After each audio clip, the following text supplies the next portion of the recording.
ওগো আমার ভাইরা, আমার দাদার দেশের দেখলাম অনেকেই কান্নাকাটি করতেছে মিডিয়ার সামনে এসে যে আমাদের পেঁয়াজ বিক্রি হচ্ছে না, দাম পাচ্ছি না, খুব বিপদে আছি, আমাদের এই পেঁয়াজ কেউ কিনছে না দাদা, খুব ঝামেলায় আছি দাদা, পেঁয়াজ কেউ নিচ্ছে না, খুব কষ্টে আছি। হ্যাঁ, আমি বললাম কষ্টে থাকবি না কেন, পেঁয়াজ ছাড়া রান্না শিখাই তুই তো, তারপর উনি উকেন গেছে, ঠিক না বেটে? আমাদের তো পেঁয়াজ ছাড়া রান্না শিখা শেষ, তোরাও শেখ। তোকে পেঁয়াজের দাম পাওয়া তো দূরের কথা, পেঁয়াজ লাগাইনো ভুলে যাবে, কারণ যা নিয়ে গেছিস পেঁয়াজ তো আমাদের দেশে রপ্তানি করবি কি, তোদের দেশের লোকই তো কিনবে না, কারণ পেঁয়াজ ছাড়া রান্না শিখে ফেলবে, ঠিক না বেঠিক? ওরা মনে করে পেঁয়াজ বন্ধ করে দিলে বাংলাদেশ মনে হয় শাসন হয়ে যাবে, ওরা মনে করে গরু বন্ধ করে দিলে বাংলাদেশ শাসন হয়ে যাবে। আমরা বলি দাদা, আমরা পেঁয়াজ ছাড়া রান্না শিখলাম, আর গোশতের অভাব পূরণের জন্য কাঁঠাল আছে, সুতরাং গরু দিলেও অসুবিধা নাই, না দিলেও অসুবিধা নাই, ঠিক না বেঠে? এইগুলো আপনারা জানার পরেও ওই মানুষটার সাথে খারাপ আচরণ করেন, কোন দুঃখ? হ্যাঁ, আমি মনে দুঃখী গাইছি, ক্ষমতায় কেউ স্থায়ী হয় না, হোক না সে হাসিনা কিবারে না, সে আরটা চিরকাল থাকে না, ঠিক না বেঠি? মুজিবুর বেশি দিন থাকেনি, জিয়াউর কেউ তো রাখেনি, মুজিবুর বেশি দিন থাকেনি, জিয়াউর কেউ তো রাখেনি, এরশাদ চলে গেছে পৃথিবী ছেড়ে, এরশাদ চলে গেছে পৃথিবী ছেড়ে, কেউ আজ তার কথা কয় না, ঠিক না বেঠি? বলে ক্ষমতায় কেউ স্থায়ী হয় না, হাসিনা ক্ষমতা ধরে রাখতে আয়না ঘর বানিয়েছিল, জনগণের রোশানলে দাদার দেশে পালিয়ে গেল, হাসিনা ক্ষমতা ধরে রাখতে আয়না ঘর বানিয়েছিল, জনগণের রোশানলে দাদার দেশে পালিয়ে গেল, ডিবি হারুনের পাশে আর, ডিবি হারুনের পাশে আর পরিমণিদের দেখা যায় না, দেখা কি যায় না, এখন আর দেখা যায় না, আর এখন তাদেরকেও দেখা যায় না যারা এই পরিমণিদেরকে ব্যবহার করত, যারা সুন্দরী সুন্দরী রমণী নিয়ে ঘুরে বেড়াতো, যাদের কাছে যাওয়াই লাগতো, ওদের এখন আর দেখা যায় না, পাওয়া যায় না। আমার পুলিশ ভাইয়েরা এখন যারা দায়িত্বে আছেন, বলবো দয়া করে তওবা করেন, তওবা করেন, তওবা করেন। জনগণের টাকায় বেতন নিয়ে জনগণের বুকে বন্দুক তাক করেছিলেন আর গুলি করে স্বরাষ্ট্রমন্ত্রীকে বলেছেন যারে মারি হেইডাই মারে, আর একটা মারে না, বলেছে না বলে নাই? যারে মারি হাই মারে, আর একটা তো মরে না, এটা চিন্তার বিষয়। ওগো আমার পুলিশ ভাইরা, আবু সাইদের বুকে গুলি চালিয়েছো, আমার শান্ত মুগ্ধর বুকে গুলি চালিয়েছো, তারা মারা গিয়েছে এটা ঠিক, তারা চলে গিয়েছে এটা ঠিক, আল্লাহ রাব্বুল আলামিন ক্ষমা করলে, তাদের মৃত্যুটা শাহাদাতের মৃত্যু দিলে তাদের জন্য জান্নাত অবধারিত। আর আপনি হলেন খুনের মামলার আসামি, দুনিয়ায় কোরআনের শাস্তি অনুযায়ী আপনি আপনার ডাইরেক্ট কতল করতে হবে, হত্যার বদলে হত্যা করার বিধান আল্লাহর, বলেন ঠিক কিনা? সুতরাং আপনি খুনের আসামি, আপনি রাতে ঘুমাতে যান তাও খুনের আসামি, আপনি স্ত্রীর সাথে মিলিত হন খুনের আসামি, আপনি সন্তানের সাথে, সন্তান যখন আপনাকে আব্বা ডাকে, আপনি এমন সন্তান, আপনি যে সন্তানকে জন্ম দিয়েছেন আপনি একজন খুনি, একটা সন্তানকে জন্ম দিয়েছেন আর ওর বাবা হলো একজন খুনি, ঠিক না বেঠে?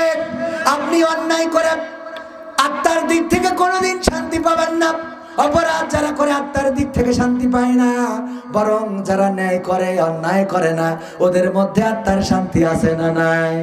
কোরআনের পাখি দেলোয়ার হুসাইন সাইদি কত বছর কারাগারে, 13টা বছর কারাগারে থাকলেন।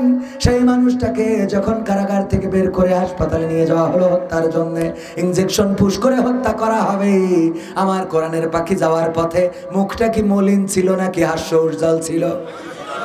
কারণটা কি? এত শক্তি কোথা থেকে আসে? ওই যে আল্লাহ রাব্বুল আলামিন শিখিয়ে দিয়েছেন, বলো ইন্না সালাতি ওয়া নুসুকি ওয়া মাহইয়ায়া ওয়া মামাতি লিল্লাহি রাব্বিল আলামিন। আমার আল্লাহ বললেন বলো নিশ্চয় আমার সালাত, আমার কুরবানি, আমার হায়াত এবং আমার মাউত সবকিছু আল্লাহর জন্য, বিশ্ব প্রতিপালক মহান রবের জন্য। আমরা যারা এই কথা বলে দিই, আমরা জেলখানায় গেলেও শান্তি, মুক্ত থাকলেও শান্তি, বাড়ি থাকলেও শান্তি, মসজিদে গেলেও শান্তি, কারণ আমরা যার কাছে মাথা অবনমিত করেছি সেই আল্লাহ সব জায়গায় আছে না নাই? আছে না নাই? আল্লাহ সব জায়গায় আছে। এই জন্য আমাদের কোনো দুশ্চিন্তা নাই।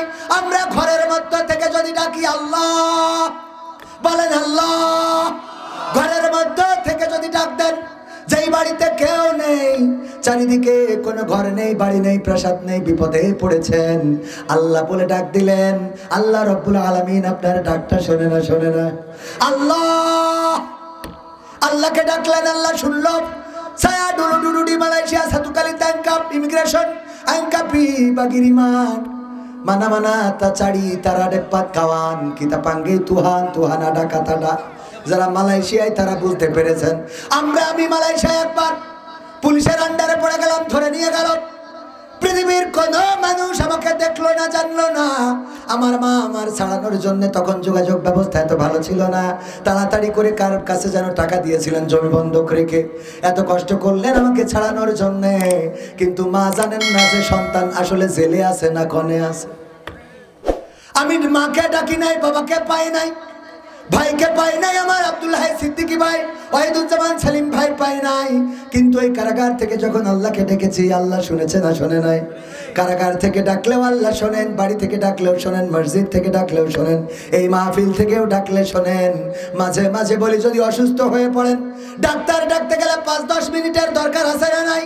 হঠাৎ ডাক্তার এসে যদি বলে হাসপাতালে নিতে হবে আরো আধা ঘন্টা 1 ঘন্টার দরকার, যদি বলে ঢাকায় রেফার করতে হবে আরো 3 ঘন্টা 4 ঘন্টার দরকার, কিন্তু বিপদে পড়ার সাথে সাথে সবচেয়ে কাছে থাকে যিনি, তিনি হলেন আমার আল্লাহ। ডাক্তার ডাকার আগে আগেই ডাকা যায় আল্লাহ, পেটের যন্ত্রণা সইতে পারি না, তুমি শেফায়ে আজব, শেফায়ে কুল্লিয়া দান করে দাও, তুমি আল্লাহ রব্বুল আলামিন আমাকে সুস্থতা দান করে দাও। ওগো আমার ভাইয়েরা, আল্লাহ রব্বুল আলামিনকে ডেকেছে, আল্লাহ রব্বুল আলামিনকে পেয়েছে, এমন নিদর্শন অনেক রয়েছে। আর আল্লাহকে ডাকে নাই, পাই নাই, অভিযোগ করেছে, অভিযোগ করে লাভ নাই, কারণ ডাকাটা ডাকার মতো হয় নাই। ডাকাটা ডাকার মতো হবে কি?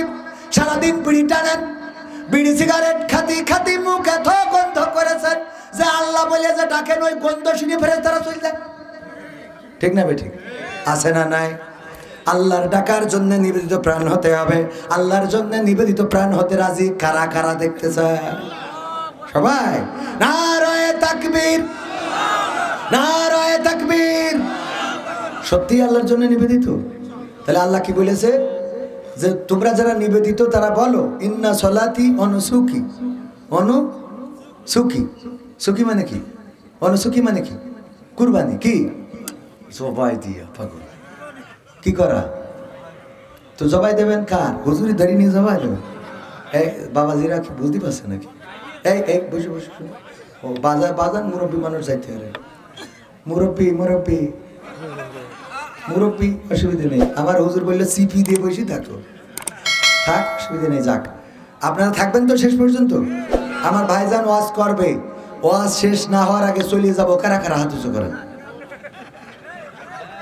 একজন তাও বলছে যে না আমি যাবো। সেদিন এক জায়গায় বললাম বোর পিটান, কারা কারা হাত উঁচু করেন? একজন উঁচু করিস। আমি বললাম সত্যি সত্যি পিটান? বলছে ভাই পিটাই, মিথ্যে বলবো না। ভাল লাগলো, সত্যি বগুড়ায় হাত উঁচু করি, বলছে পিটাই। আল্লাহ, এই সত্য বলা শিখতে হবে। এই যে হাত উঁচু করেননি, এরপরে যদি চলে যান তাহলে আপনি গুনাহ করলেন 2টা। কয়টা? একটা হলো চলে গেছেন তো গেছেন, আবার হাত উঁচু করেননি যে আমি চলে যাবো। এরপরে যদি চলে যান তাহলে কি? হুজুর আপনি কিন্তু দেখি রাখবেন, যেটা চলে যাবে একদম টানতে ধরি পড়ো, ধরলে স্টেজতে নেমে চলে যাবে, যাইতে ধরি নিয়ে আসবেন।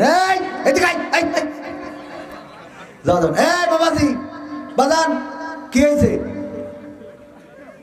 হাত উঁচু না করি আগে বসে, তাহলে হুজুর উঠার আগে চলে যায়। আল্লাহ হেদায়েত নসিব করে দাও, বলেন আমিন। কুরবানি যদি করতে হয়, সেই কুরবানি হলো মাল জানের কুরবানি।